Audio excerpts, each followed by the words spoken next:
What's up, Barnes? Can you tell me how to pronounce your first name? I feel bad for just keep only knowing how to pronounce your last name. I do apologize for that. But how is your day going? Are you ready to watch SmackDown? By the time this live stream ends, you finish Showcase. Call me Meek. Meek? Okay. No, Showcase. So Showcase will end on Sunday. It's tomorrow will be the second to last match where we go after Super Cena.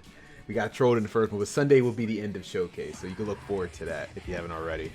Well, if you're looking forward to it, that's how we're going to end off the week is finish Showcase. But we're just having a special live stream. I was hoping someone could hear, so you guys can. I was hoping to interact with anyone who was going to show up. So now, in case you missed it, we're going through Superstar mode with Cody Rhodes. I adjusted the brand, so it's only Raw. I might as well just show you real quick. Hold on, we're going to switch out real quick. Classic. I don't know why the hell. Let me see if these stuff makes sense. Okay, stuff makes sense now. Okay, stuff actually makes sense now.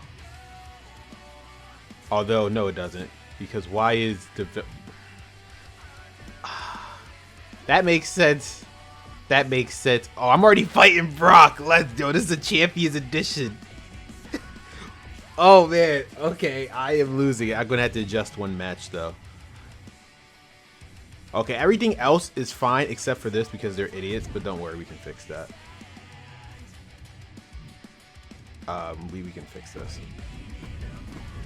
Everyone's all mismatched, which makes no goddamn sense.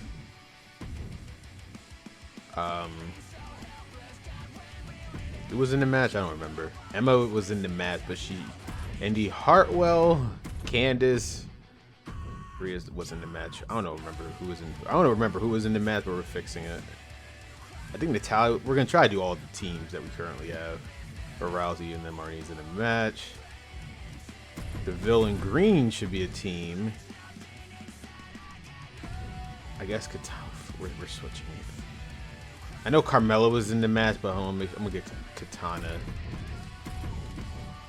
And I don't care who the rest of them is. Dana and Emma, why not? They used to be a team in NXT. I should probably pair them as a team, but it is what it is. Keep that on.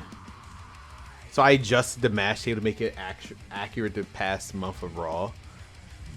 Oh, they're already in a match. We're gonna have to fix that, don't we?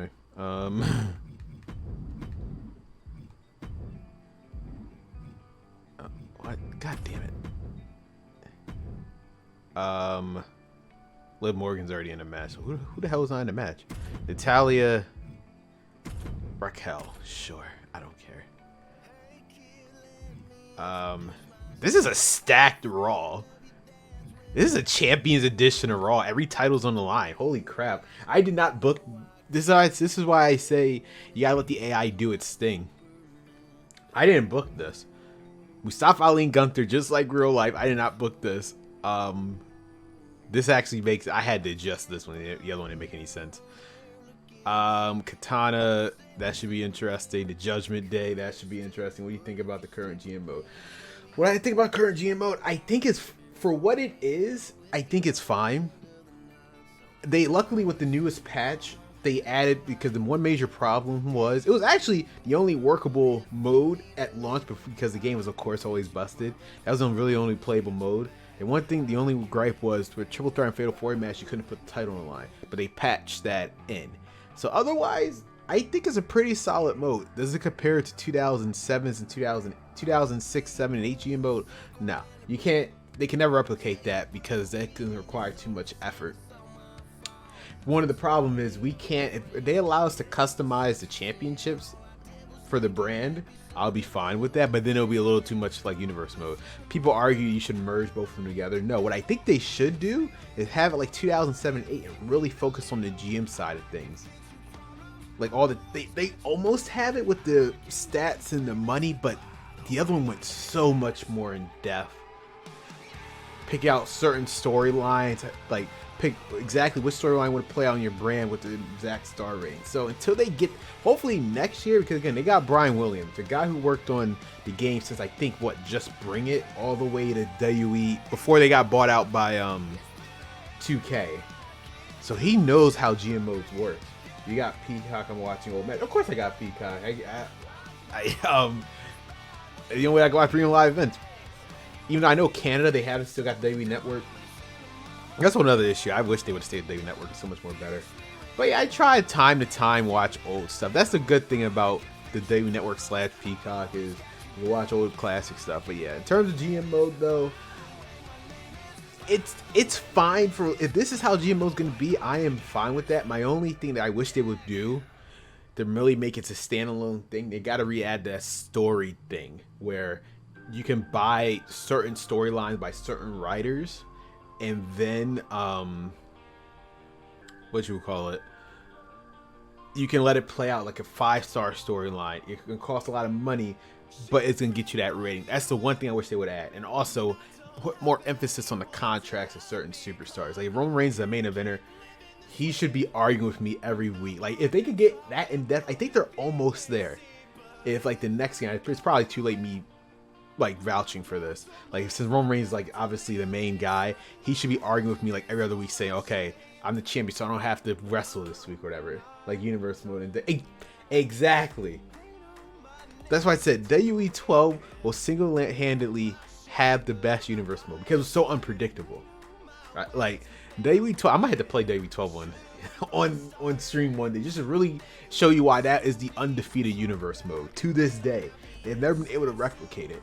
I know this is more, you would think, with all these years advanced, in terms of advancement, they advanced universe mode. Even though WWE 12 was still bare bones, it was still the best universe mode because it was so unpredictable. This one, because I'm going to tell you, this is what killed it. I will say to this day, but I'm going to make sure everything else is fine. Yeah, everything else, we're solid. Okay, we're cool. I didn't realize I was fighting Brock already for the World Heavyweight title. That was quick. It only took a week. This is what killed universe mode. This right here. 2K14 killed universe mode because of the rivalry manager. Because now everything is freaking, what is it? Linear. With WWE, with SmackDown 2011, 12, and 13, when 13 wanted to work, nothing was linear. Rivalries just happened. And it actually, even though they were random, it actually made sense. God, I could tell you stories. When I had a rivalry with Triple H, I kid you not, the greatest rivalry I ever had was with Triple H. I beat him for the WWE title, right? And this is the craziest part. I beat him for the WWE title like around Money in the Bank. During that same event, Cody Rhodes won the Money in the Bank, right? So at the final Raw, so this was like months later, right? The final Raw before Hell in a Cell, Cody Rhodes cashed in on me, he beat me. That same, I kid you not, I did not book this. The game booked it itself. The first match on the card was me and Cody in a Hell in a Cell match for WWE title. I won my title back. At the end of the card, it was me and Triple H for the WWE title. They booked it so where whoever won that title, I'm not making this up, whoever won the match in the first one was going to fight Triple H in a rematch for his rematch for the WWE title, and I won, and then Triple H beat me. And then we had another feud at TLC where I beat him for the title, and then we ended the feud at Survivor Series, and they booked it as a last man standing at Survivor Series with Triple H. I didn't fight Triple H since then. Like, that was an epic feud. It was so good. And then before that, it was like a #1 contender match. If I did not beat Triple H, I could not fight him at Survivor Series. It was. I wish. I mean, I might have to stream WWE 12. I might get an emulator or something. Hi, Vince McMahon. If you're actually Vince McMahon, that would say a lot. But yeah, we're just doing marathon right now. You know what Wade Barrett we getting? As far as I know, based on what Brian Williams said, I should probably, as I'm talking to you guys, get back in superstar mode. As far as Brian Williams said, it's a in between Nexus Wade Barrett and Bad News Barrett. It's the Wade Barrett from 2011 and 12. The only thing I can really say for you guys to understand, just remember his feud with Randy Orton. That's the Wade Barrett we're getting. It's right in between. It's before he became Bad News and after his Nexus one. The feud is when the Nexus dissolved in like that 1 year. It's right after the core too. That's the best way I can describe it. It's after the Nexus. It's after the core. It was right in between. It was before he became the year before he became Bad News. All I can say is, once again, his feud with Randy Orton. That's the Bad News Barrett. Now that's the Wade Barrett we're getting. Why are we getting that Wade Barrett? I have no goddamn idea. But That is the one we are getting. Yeah, I know number one contender. Cool. I better still be number one contender. I think that's our match right here. Hell yeah. The World Heavyweight Championship. Do you know JD? Yeah, I know that guy always that goes off. Like, he has like the hot takes from wrestling. Yeah, I'm aware of him. I think at one point he had like a whole feud with AEW's women division on Twitter. Hello, Lord Dank. I wish I was older because I missed the stuff y'all talk about with the Nexus. Oh, the Nexus back then, it's one of those rare moments. I was picked to spread false stuff about me. Oh, Vince McMahon, is that true? What did he spread about you?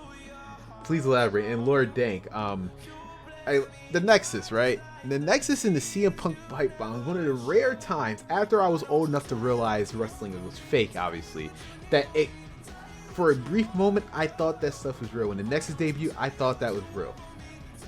And the CM Punk pipe bomb, even though we were way past the age of me not realizing this is fake, those are the few rare moments. I think that's why people like the Nexus. To this day, people are really fond of the Nexus, and people are very fond of the CM Punk, the 2.5 years of CM Punk, because it made you, even though we knew it was fake in our teenage years, it made us believe it was real. But let's get started with this epic match right now. I didn't book this. The game booked it. That's why I said you gotta cut off. So, word of advice: if you guys play this game in Superstar mode, cut off the curation menu. There's no point. There's no point having curation menu on. The following contest is scheduled for one fall. This is gonna be good. He doesn't like my booking. Wasn't technically Triple H booking right now? I do know for a fact that obviously you have final say. I still don't know if the Miz and R-Truth breaking the Hell in a Cell was real or not. That's my point. For that period in time, what was that? 2000. So from 2010 to 2013, there was like people were back in today. Like people, like lapsed fans came back for that period because it was just something about that era. Ironic, that was the same era when WWE 12 came out as well. It was something about that era from WrestleMania. I'll tell you this: from WrestleMania 26 to WrestleMania 28, there was something special about that era in WWE where it was like completely unpredictable. I don't know what it was though, and people tuned in every week for it. Wow! I got a secret I kept from India. What does curation menu do? So, for Superstar mode, there's a curation menu that they made. It was in 2K22, where you get to specifically choose certain stuff. Yeah, you can tell me, Mr. McMahon. But basically, if you want to have a specific match, you can pick it. You can have a championship match, you can pick it. It lets you pick certain stuff. The reason why I say cut it off, because it runs the same age as 2K22. And in 2K22, if you select a championship match, no matter which division you're in, so say if you're Ricochet and you're in the Intercontinental division, right? If you select I want a championship match, it will hard reset it to you being in a world championship match, even if you didn't want it. That happened to me when I was playing with Walter, when he was still Walter. I was in the Intercontinental title division, but if you pick a championship match, it hard resets to the world title of the brand.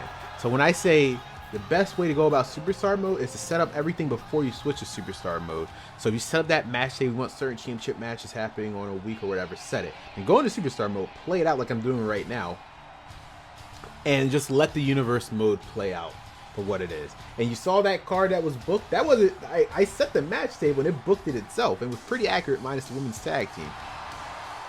I missed when Randy was the guy on SmackDown. No, I hate Randy. I'm not gonna lie. When Christian was my boy, yeah, that sounds unnecessary. That's why I said just cut off the curation menu. I understand why they did it.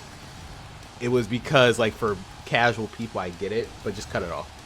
You're better off just setting it up yourself. But nah, I hated Randy. He screwed over Christian. Christian was my top 5 favorite wrestlers of all time. When he won the World Heavyweight title, I cried. But then 2 days later, he lost it. I lost. I never forgave Randy Orton for that. I know their matches and rivalry were incredible, but I still never forgave Randy Orton for beating Christian for the World Heavyweight title. I was pissed. I was super pissed when that happened. Like I said, from 2011 to 2013. That was a good era in WWE.